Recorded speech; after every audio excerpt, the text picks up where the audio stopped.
Hugh Jackman is sitting out there, and Hugh Jackman, he's shocked. A24, you had me since spring break. New line.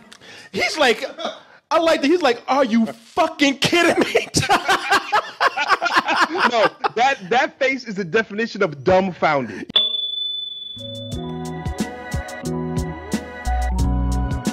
Let's go ahead and get into the Golden Globes.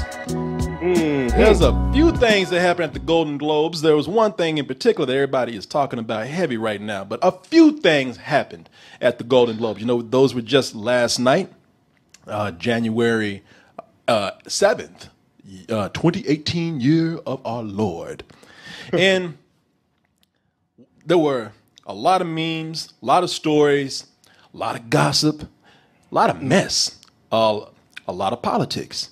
But there were two things out of all that craziness, Oz.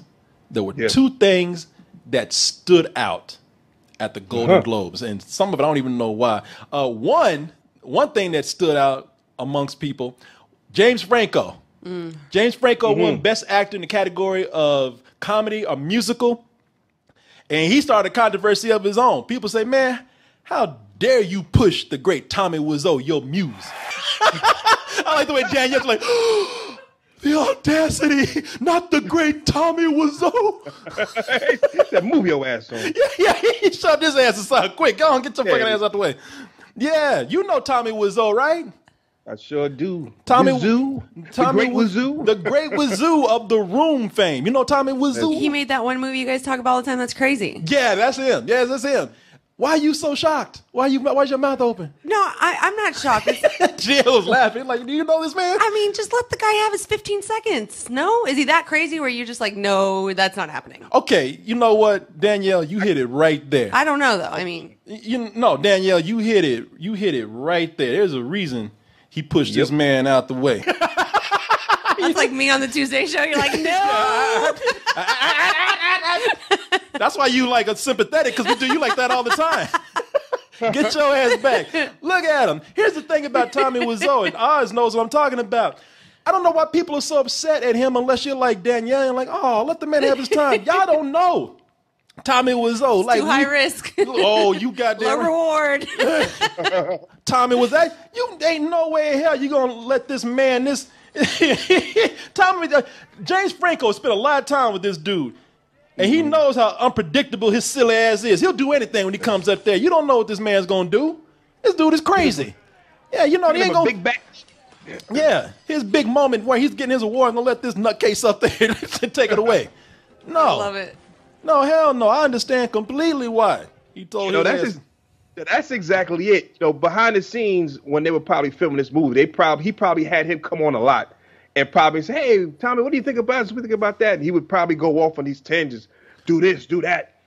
Oh, yeah. Take down this light, put this on. And he probably was a maniac on set. So he knew let this man have a mic at the Golden Globes was going to be a no-go for him. So he's like, no, let me stop this now. No, look, everybody is happy for Tommy Wiseau. I'm glad the man is getting some fame. I'm glad he's getting some more money. I'm glad he's getting the appreciation he's always wanted. But Tommy Wiseau is crazy. Ain't no way nobody gonna let his crazy ass up on a mic at the Golden goddamn Globes. Ain't no way. This seat you keep showing is what James Franco saw in his head if he let him get on the mic. He was like, no, we can't have this. Yeah, no. James Franco is predicting the future. There goes Tommy tearing up the Golden Globes. Nope. No, hell no. They should have brought his ass up there in a dolly with one of them Silence of the Lamb masks on. you look down and react into the crowd, and there's a certain reaction that people are seeing. And y'all have seen the memes already. Hugh Jackman is sitting out there, and Hugh Jackman, he's shocked. A24, you had me since spring break. New line. He's like... I like that. He's like, are you fucking kidding me? No, that face is the definition of dumbfounded. Yeah. What is he tripping on? Well, what's he tripping on is like, I know what he's thinking. He's like, so Hugh Jackman was up for the movie The Greatest Showman. Okay. And I know what Hugh Jackman was thinking. He's like, man, I sang and danced my ass off in that movie. I showed some talent. And you mean they gave the award to this man that's doing a Tommy Wiseau imitation? I did not hit her. It's not true. It's bullshit. I did not hit her. I did not. And the Golden Globes go crazy, yes! That makes sense. And meanwhile, he's like, what the fuck? He's like, no. And his girlfriend's not happy about it either. And nobody at that table is happy. And you know, what's that? Oh, I say even my man from Get Out, he was nominated for this as well, right? The lead actor from Get Out. But he knew. He was probably thinking like, well, Hugh Jackman's gonna get it. That's funny. And you know the funny thing about this is that James Franco has to go back to the same table and be like, hey, bro, look at I won, man. No, everyone's like, hey, let's get some tequila shots, bro. I think Hugh Jackman's face is going to stay like that for a long time. He's still lying in bed looking like that. Like, they had to carry him out petrified like that. He's like, no. That is the best acting that Hugh Jackman has done. I know, right? And he's an excellent actor. Preparing for this moment. And Get Out when the maid's like, no. No, yeah, that's Hugh Jackman. No. Tears come down his eyes. No. No, I won the Golden Globe. I did. He's probably in a straitjacket right now. This is the moment his life turned for the worse. He was a happy, jolly guy, singing and dancing everywhere he went. And I was like, get off my fucking lawn. How did he lose to that? I don't know. Judges like James Franco better. Tommy Wiseau was on the board. I know, right? Meanwhile, at Hugh Jackman's house, man, fuck you, James Franco, you motherfucker.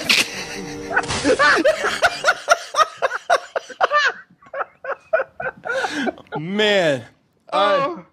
Dressed up like Wolverine doing that.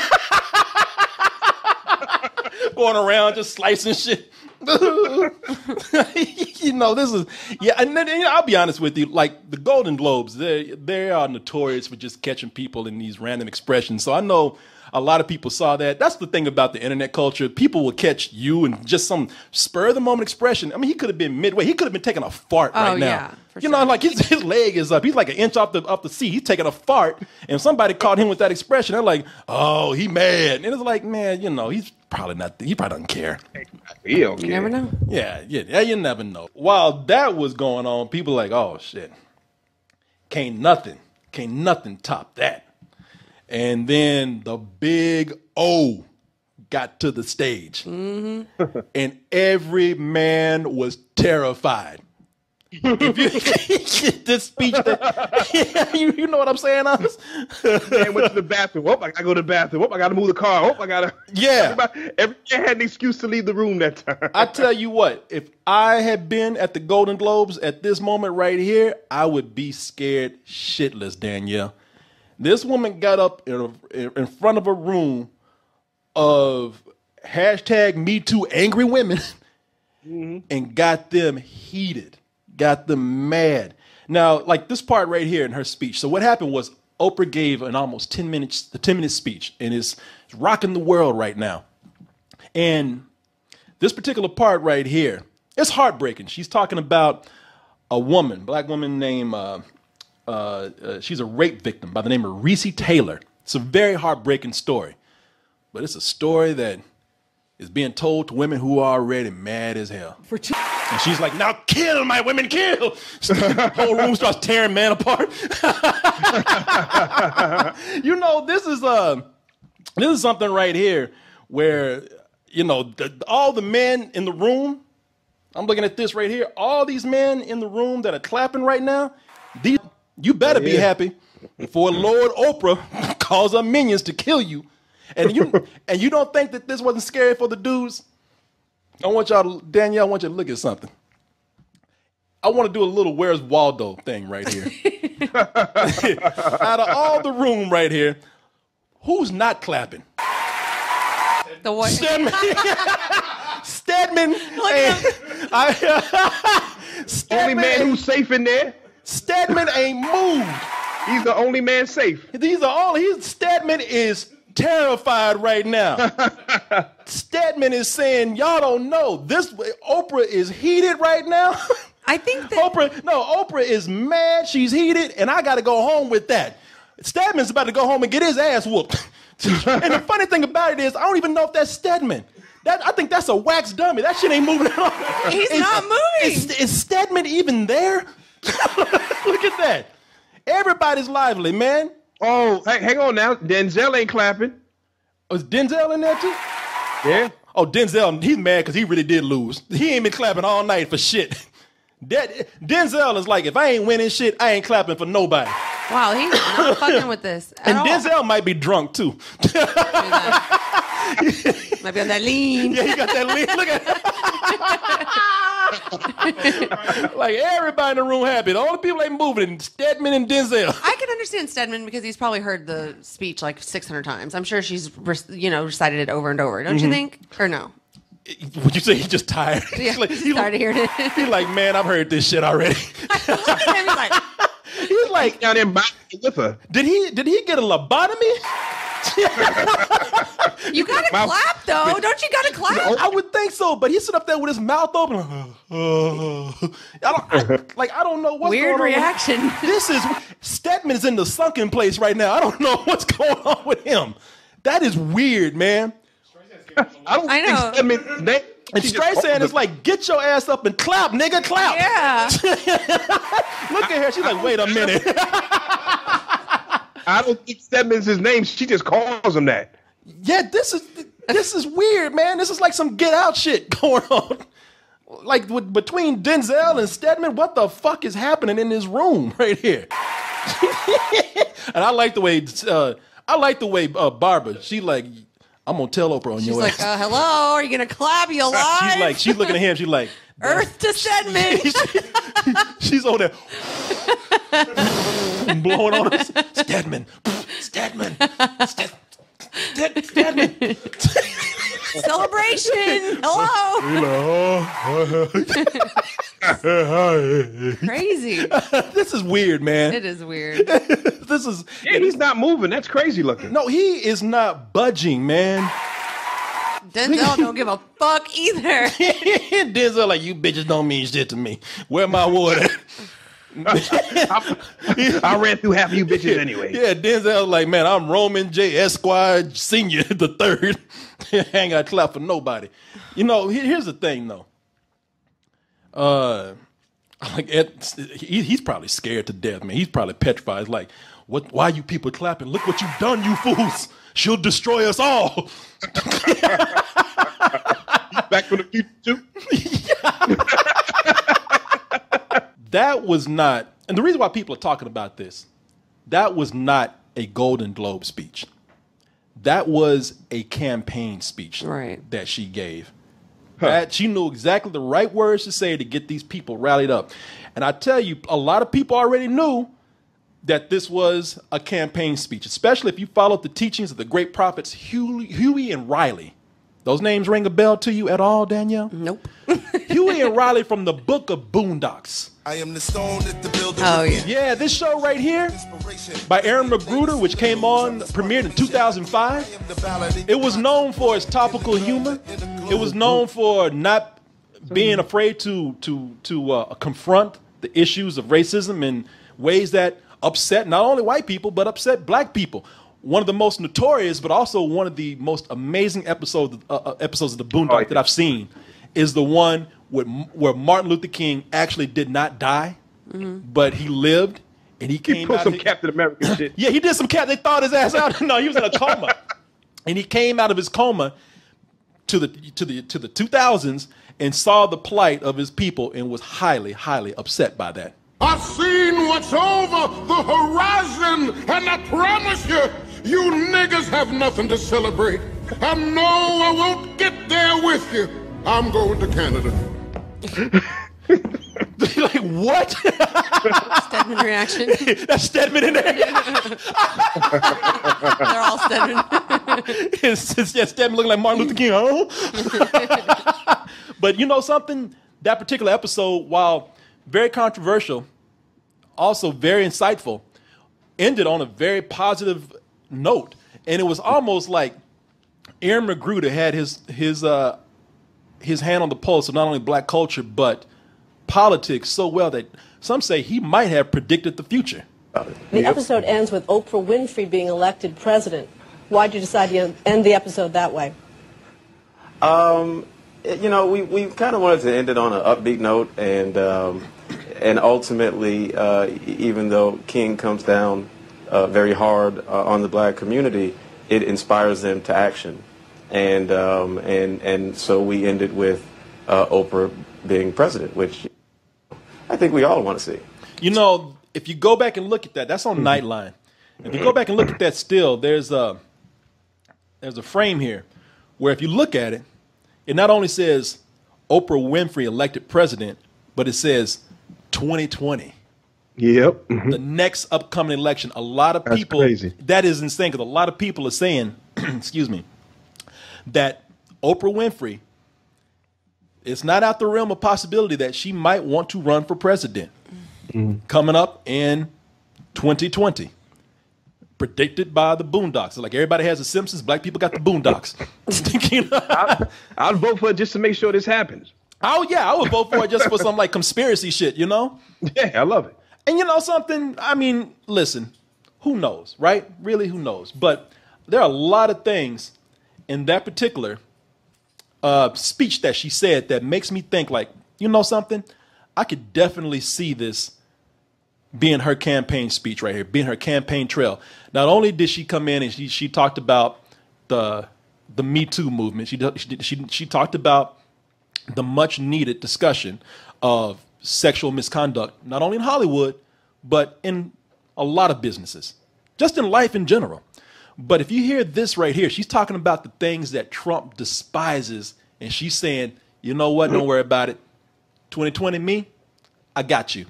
I would love her to be at the Golden Globes, like she's giving this triumphant speech. You're like, yes, bitch, yes, go home. It's just so captivating. You Tell him how. You tell him how. She's life, like really. This is a campaign speech. Thank God. Yeah, when you start using words like insatiable and corruption, you are running for something. Okay. Yeah, man. And she's talking about the factory workers, the common people, the middleman and woman. You know, you were trying to appeal. You're talking about being included, and also Trump's war on the press and journalists. You heard her come right out there and embrace that. You know, this is I always go in, and I still do. I don't want to think. I'm not going to even get into it because I don't want to get controversial myself. I often question, and I do in this case here. I often question the sincerity of award shows, no matter how much of a cause that is good that they've taken up. Because once it hits this level, and you hear what I'm saying, Oz, once it hits this level, it's convenient for everybody to jump onto it, who, quite honestly, weren't so on board before. Now, everybody can get into right. it. I mean, this was kind of like her test bed to see if things would work out in her favor, if she can get the people behind her with the words that she's saying. You know, listen, you know, you giving Oprah motherfucking Winfrey the blackest award at the Golden Globes, okay? So whatever she's going to say is going to be legendary. Right. Right? That's what I was saying. Yeah. And she did not disappoint. It was impactful. It was inspirational. It was personal. It was timely. And it spoke to everybody in that goddamn audience. You know what I mean? When I heard that Oprah Winfrey was getting the Cicely Tyson Award, I was like, you know, the sports fans got them foam fingers. Yeah. I was like a black woman in church. I had my fan. I had my rocket. I was like, yes. Yes. Go ahead, girl. Yes, bitch. Yeah, man. In Danielle's church. But now, it was definitely, I believe that it was definitely a case where it was a test bed to see if, she, can get it and get people behind her. And boy, she got everybody behind her. If anybody can skip all forms of stepping ground or stepping platform politics, I mean, starting in low, going in as a mayor, sitting in the being a representative, moving right up from actress, TV show host, television network owner to president. Only one person can pull that off. the big O. You know what I'm saying? And she had that speech ready because she wants to try this. That's why your boy Stedman was sitting in the audience looking all comatose because he's heard this shit 100 times. This was rehearsed to a T, and that's great. That's perfect. That the way she got it, she knew right what buttons to push, and that's amazing. Yep. They said that she was working on the speech in the limo to the event. Oh, she had it memorized. A pro, the big O, a pro. No paper. No teleprompter. Yep. She was ready to look each and every person in the eye and be like, say something. Speak some truth. Yeah. Tell me I'm wrong. You know something?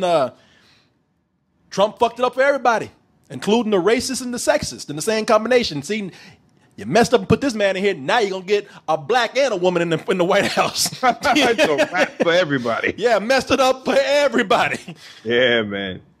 Can you see it though, Oz? And how would you feel about it? Because a lot of people are saying, and including myself, I'm like, all right, great having a motivational person such as Oprah Winfrey in the White House, but we do have another person, whether it be Democrat or Republican or somewhere in the middle, who's an entertainer going into politics. Yeah, some people are saying we need more true politicians without that distraction, and without that background of celebrity that's already like giving them a push. We need people who actually earned it. Yeah, that was a lot of the things they were saying about Ronald Reagan when he was, doing his presidency over there, because he was an actor as well and went into briefly into politics and then, did his thing as the president. I mean, like you said, Trump screwed it up for everybody. So it's a case where who cares what your background is? Yep. If you make the most noise, you get in there. You know what I mean? And it's a case where your background doesn't matter anymore. Set the bar real low. Now it's about they've lowered the bar so much that whoever comes in next is going to be great at it. Given what we have and what we've been having to deal with and the experience that is being brought to the White House right now, lack of our inexperience, you can't do no worse than Oprah. I'll tell you that much. Now, but at the same time, if another a Democrat comes out and, is leaps and heads and bounds ahead of what Oprah's trying to do, well, of course. Yeah, of course. But you know what? What we have what we have in front of us, and until that happens, and I don't want to get into politics too heavy, but that was one of the main problems with. No, I'm not talking about you. I'm gonna make a statement right here and see how you feel about it, and then there's a political statement, and I'm gonna move on very quickly. But that was the problem with, I believe, the Democrats in 2016, is that name me one other person that we had to choose from in the Democratic Party with Hillary. Name me one person that was going up against Hillary in the same party. Yeah, yeah, exactly. Now you can go in and name all these Republicans that were going up against Trump before we got there. Marco Rubio, what's his name? The surgeon Ben Carson. What's his name? Ted Cruz. You had a lot of people to choose from. You didn't have anything from the Democrats except Hillary. That was by design, right? Well, nobody knew that. So, and if it was by design, it was bad. A bad move, yeah. Yeah. So, all partisanship aside, I don't care if Oprah was Republican. I don't care if she's white. I don't care if she can come like she is right now, and she's got my vote for 2020. And anybody that's like her who might be better than her. So, but give me options or give me O, because other than that, Oprah can't. She would definitely be a big improvement over what we have now. This fool right here. This fool right here. This fool right here.